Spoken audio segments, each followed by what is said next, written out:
colour has only been seen by 5 people throughout the entire world. Or at least what this colour represents. Holo lies beyond even that range. Like, that is wild to even imagine. Today's video is kindly sponsored by Homeaglow. So last spring, scientists actually discovered a brand new colour that no one had ever seen before. And to this day, as far as I can find anyway, only 5 people have ever seen it. And it's not because they're aliens or they have superhuman powers or amazing Superman eyeballs. Science just did their thing and shot lasers into these people's eyeballs and wow, bam! The human eye is capable of seeing up to 10 million variations in colour. So it's kind of impossible to imagine a colour that you haven't already seen before. So yeah, essentially in spring of 2025, scientists just shot some lasers into 5 people's eyeballs and found a new colour. Why? I mean, I honestly don't know. It's just the human race is a little greedy and 10 million variations in colour isn't enough. I think scientists are just like, well, why not 10 million and 1? Why not 10 million and 2? Maybe we'll put 2 lasers into your eyeballs. This colour that no one has ever seen except for these 5 people was lovingly dubbed holo.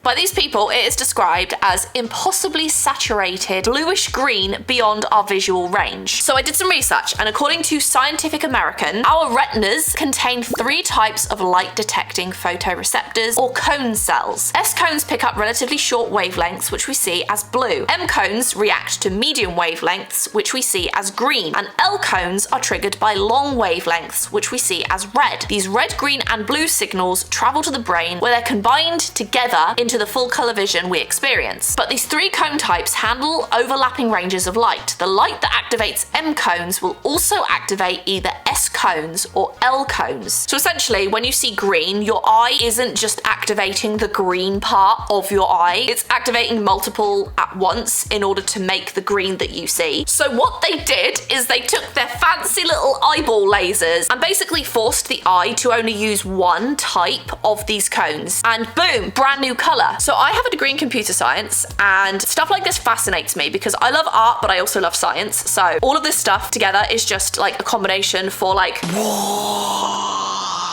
I love it. So they developed a Technicolor technique that they called Oz, based on The Wizard of Oz, because apparently the name comes from Wizard of Oz when there's a journey to the Emerald City where things look like the most dazzling green you've ever seen. So what they did with their fancy little lasers is they shot the laser straight at the M cone specifically. And because light was only delivered to that 1 cone versus 2 cones or 3 cones like normal with our regular vision, they were able to see this insanely saturated color. There were lasers, mirrors, deformable mirrors, modulators, light detectors, he said. Next, he had to bite down hard on a bar to keep his head and eyes still. That doesn't sound scary. The researchers ended up calling this color holo.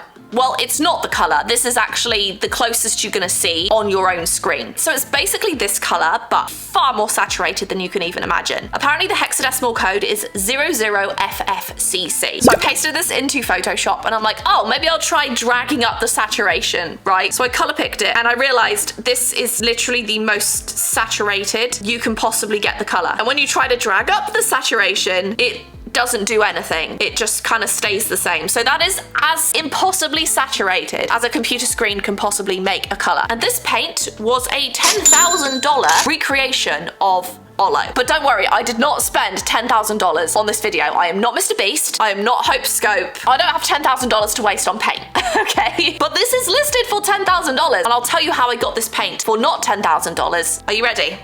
I used a coupon code. I'm not joking. I used a coupon code and I got this for 35 bucks. Okay.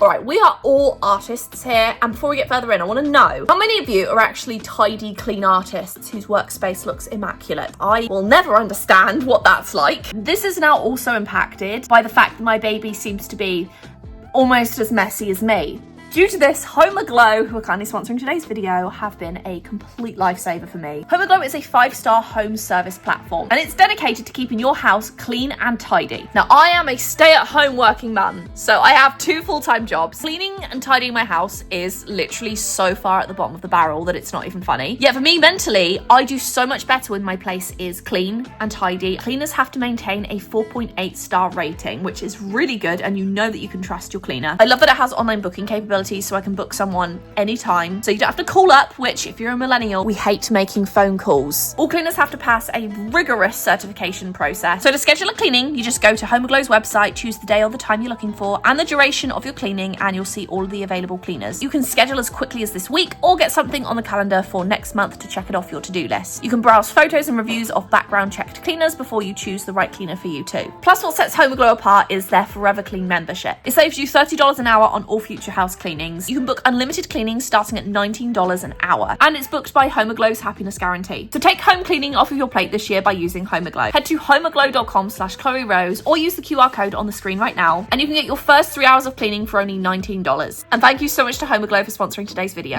The closest thing that an holo can represent, essentially if you want to try envisioning what holo looks like, you take this colour and imagine the saturation as high as you possibly can. The hue of the colour is the same, but the saturation is way more intense, and I can even show you on a screen it more intense than that. That is the most saturated that I can possibly make it. Once you've imagined increasing that saturation, you keep increasing the saturation past what you can find in the natural world. Holo lies beyond even that range. Like, that is wild to even imagine. So as with any colour that is exclusive essentially to any one person, whether it's they own the colour, they're trying to put a trademark on a colour, or only a few amount of people have seen that colour, there's one person who doesn't like this more than anyone, and that is Mr. Stuart Semple. He developed his very own version of holo, and he called it YOLO. Like, it's great. And obviously it is not the colour because it's beyond our imagination what this colour could look like, but it's just a fun play on what holo is supposed to be. It's a representation of a colour that only a few people have seen. And yes, this paint was in fact sold for $10,000. Unless though you are an artist yourself, in which case he offered it for the grand total of $34.99. So the grand total ended up with shipping and tip.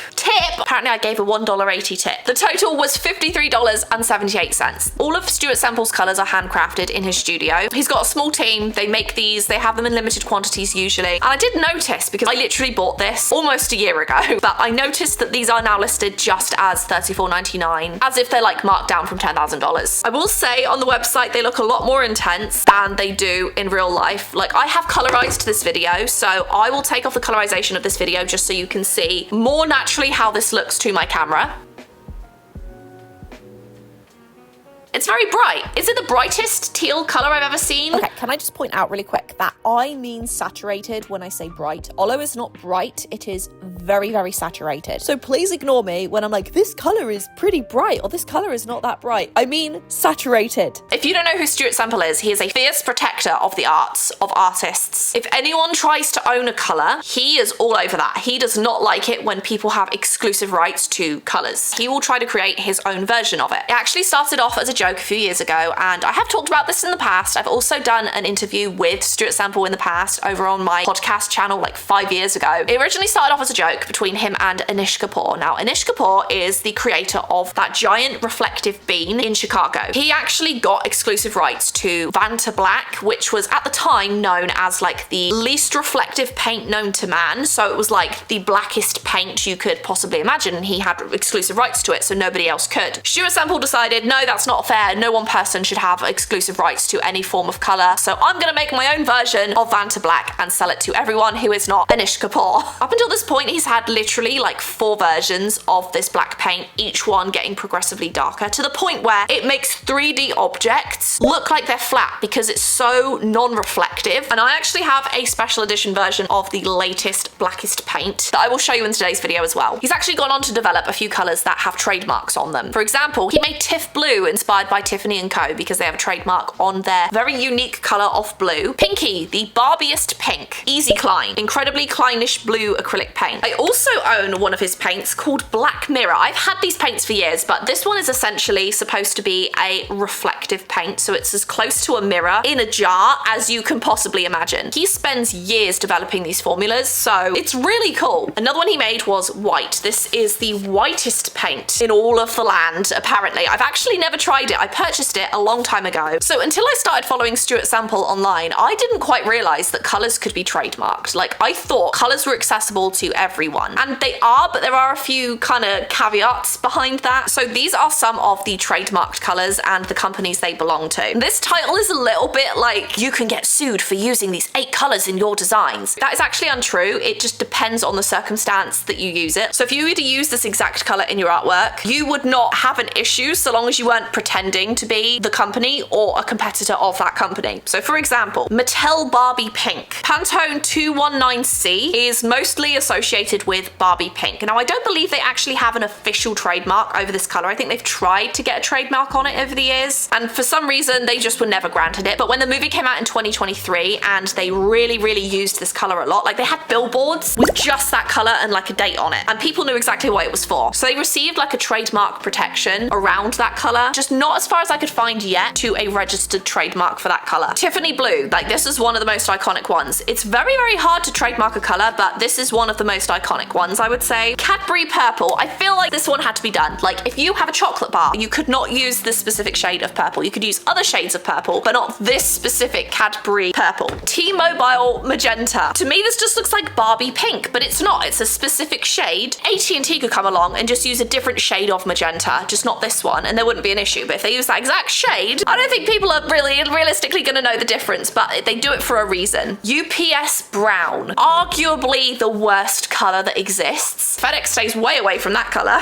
John Deere Green, and one color was not enough for John Deere. They also trademarked the yellow. Apparently, University of Texas is burnt orange, so I'm guessing no other university can use burnt orange of that specific shade, so that's interesting. It's essential to note that trademarking a color is different from ownership of a color. Color trademarks are valid only within the same industry. For example, Ford can't sue HP for using a similar shade of blue because they are not selling competing products. So for example, you have Lowe's, you have Home Depot. Home Depot orange, I believe, is a trademarked color as well, so Lowe's just couldn't use that same shade of orange, but they could use other shades of orange, just not Home Depot orange. But it is very hard to trademark a color. Like, they don't own that color, it's just trademarked to them within the same industry. So YOLO by Stuart Semple, newly discovered colorist color. Now again, when I purchased this, it was actually listed as $10,000, and I think that they maybe changed that because a lot of people didn't read that you could just use the coupon code to get it a lot cheaper. Scientists have just discovered a brand new color. They are calling it HOLO. Actually, it's not so much a color, but the experience of a color. They've done it by firing lasers at a specific cone inside the retina of a human eye. The result, a totally new color experience. So whilst YOLO isn't exactly the same as firing a laser into your eyeball, the experience of the color is as close as you'll ever get with a paint. This mix's specific blend of high frequency pigments and brightness is designed to stimulate specific wavelengths of visual experience. So let's give this one a try. Let's see how vibrant it actually is. Now, I'm sure you know I've made things like the pink is pink, the black is black, the brightest white in the world,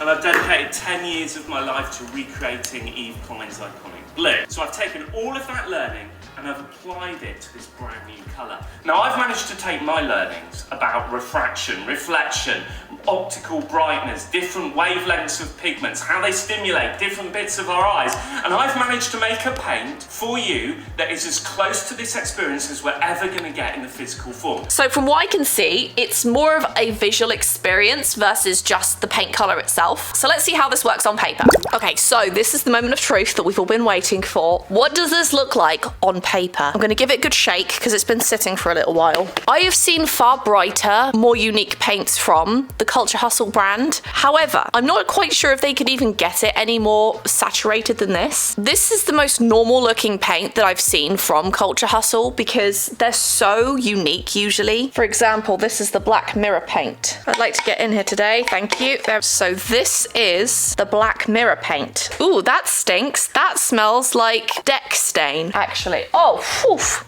That literally stinks. Black Mirror is apparently the shiniest black paint in the world. So I did actually go to Michael's and I found some paint that I think is as similar as it's gonna get to the YOLO paint, just so I can compare how bright it actually comes out. So I have these three here. There was no neon version of this kind of turquoise blue, so this again was the closest I could get. So they're similar, not quite there, but they are similar in hue at the very least. So let's start off with YOLO. This is the YOLO paint. right here. I'm gonna shake it a little more because I feel like it's a bit transparent. But maybe that's the point. Is it supposed to be transparent? Okay, that's better. I hadn't shaken it properly. Okay, so this is Holo. That is a really nice color. It's not neon, but I'm seeing the vision. Like what I'm seeing on the screen compared to this, obviously it's not a computer monitor or an LCD screen, so it's not gonna be as bright as that, but I'm seeing that sort of shade is very, very similar to that hexadecimal code. So this one is Adrift by Folkart. It's matte. It's probably more pigmented, but it's not quite that same shade. I'm gonna try to colorize this video to be as close to like real life as I can.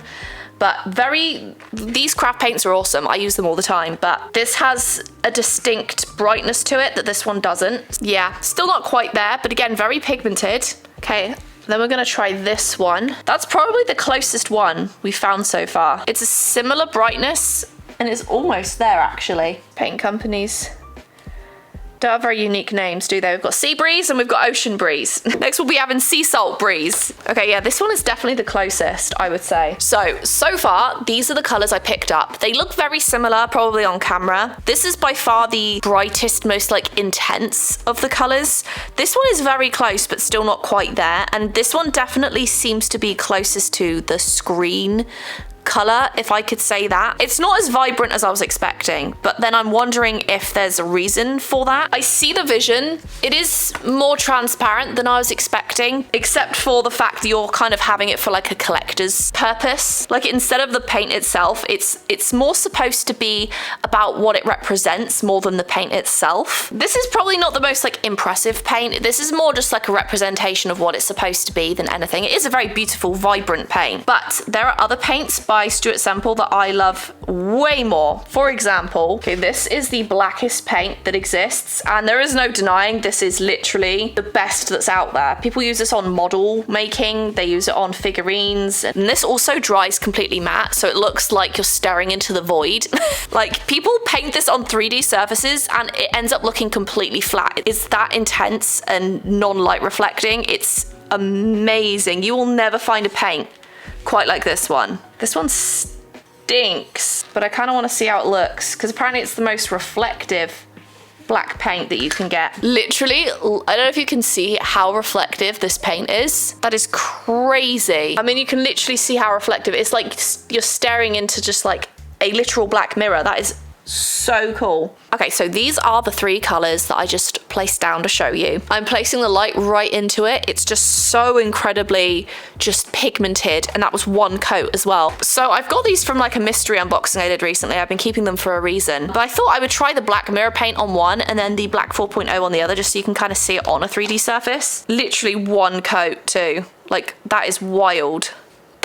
Whoops. I wanted to show you what Culture Hustle actually produces usually. I'm going to stick the lid on this because it freaking stinks. For this one, I'm actually just going to use the black 4.0 and I'm going to show you how a cylindrical object completely disappears and flattens. It's crazy. That one is this one right here. It's in just ridiculously, it is like a mirror. I can see my face in it. It's that shiny. And this is the black 4.0. It looks like I'm just holding a circle in my hand. A lot of people use these on projects. I also did this on a can actually. So this is how the black mirror paint looks on a can. This is the black 4.0. And then obviously this is YOLO. So is this paint worth $10,000? No, of course it's not. Is it even worth the $35 that I spent on it? Maybe not so much unless you are a collector yourself. Obviously you can get colors sort of similar to it. This one is clearly still the most vibrant in my opinion and closest to that specific shade that Holo is supposed to be, and I feel like it's pretty accurate considering it's a paint. These ones all got darker, whereas this one stayed exactly as it applied. But I think the question now stands, this is not so much a functional paint as much as it is a fun paint. They did a really good job with the actual like hue of it as best as they could. Let me know your thoughts in the comments down below. I'm very curious what you think. I really enjoy making these kind of videos where they're more of like a video essay style, talking and researching about stuff. I really enjoy them, so if you have anything you'd like to see me make in the future, feel free to let me know in the comments down below. Take care of yourselves and I will see you in the next video.